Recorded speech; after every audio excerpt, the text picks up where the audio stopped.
Buenas tardes. El presidente de la República Bolivariana de Venezuela, Nicolás Maduro, aterrizó en la capital persa procedente de Argelia, segunda parada de una gira internacional que realiza Maduro desde el martes y que comenzó con la visita a Turquía. Maduro fue recibido en el aeropuerto internacional de Mehrabad por el ministro de Defensa iraní, el general de brigada Mohammad Reza Karayaztiani. El mandatario venezolano encabeza una delegación económica y política de alto nivel con una agenda de trabajo que incluye encuentros con las altas autoridades del país, como el presidente iraní, según la agencia oficial iraní de noticias IRNA.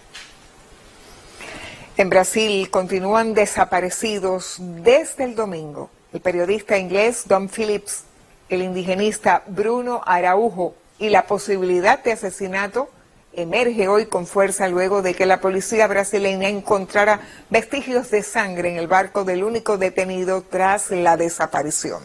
El Comité de Crisis en la Política Federal de Manaus, capital del estado de Amazonas, informó que encontró rastros en la embarcación de Amarildo da Costa de Oliveira, detenido desde el martes por sospecha de participación en la desaparición de los dos profesionales. Phillips, colaborador del diario The Guardian, y Araujo están en paradero desconocido en el amazónico valle de Yavari desde que se les perdió el rastro en la ruta entre las comunidades de São Rafael y Atalia do Norte. Y para el primer ministro de Belice, João Briceño, es imperdonable la exclusión de Cuba y Venezuela por los aportes en materia de salud de Cuba y los de seguridad energética de Venezuela para toda Latinoamérica y el Caribe. De acuerdo con Briceño, este es un momento crítico donde el futuro del hemisferio está en juego y hay división, de manera que la cumbre debió ser inclusiva. Por su parte, el primer ministro de Bahamas, Philip Davis, consideró que el largo bloqueo de Estados Unidos contra Cuba y el control de armas serán de los temas en su agenda en la cumbre que hoy emitirá su declaración final. Otra de las lecturas críticas en torno a la Cumbre de las Américas se emitió contra la Organización de Estados Americanos, la OEA. El presidente de El Salvador, Nayib Bukele, otro de los ausentes de la Cumbre de las Américas por sus diferencias en la Casa Blanca, escribió en Twitter: "Queda claro que el Ministerio de Colonias de Washington, también conocido como la OEA, ya no tiene ninguna razón de ser". Para el primer ministro de Belice, bueno, ya es imperdonable realmente la exclusión de Cuba y de Venezuela. La Cumbre de las Américas de este año es un fracaso desde su inicio por la estrategia del gobierno estadounidense de excluir a Cuba, Venezuela y Nicaragua, algo que provocó un efecto en cadena y que otros jefes de gobierno también desistieran de participar, según aseguró a CGTN el analista político brasileño Pedro Costa Jr. Biden quería mostrar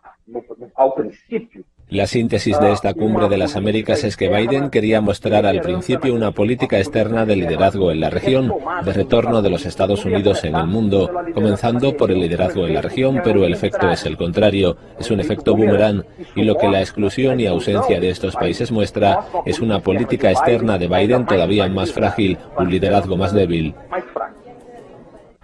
Esta Cumbre de las Américas nació torcida por la intención de Estados Unidos de excluir a países como Cuba, Venezuela y Nicaragua por supuestos principios democráticos que, como todos sabemos, ni siquiera en territorio estadounidense se llegan a cumplir. De lo positivo a destacar en esta ocasión es la unidad que han mostrado los países de América Latina y el Caribe al negarse muchas de estas naciones a participar también de este evento por la exclusión de los países mencionados.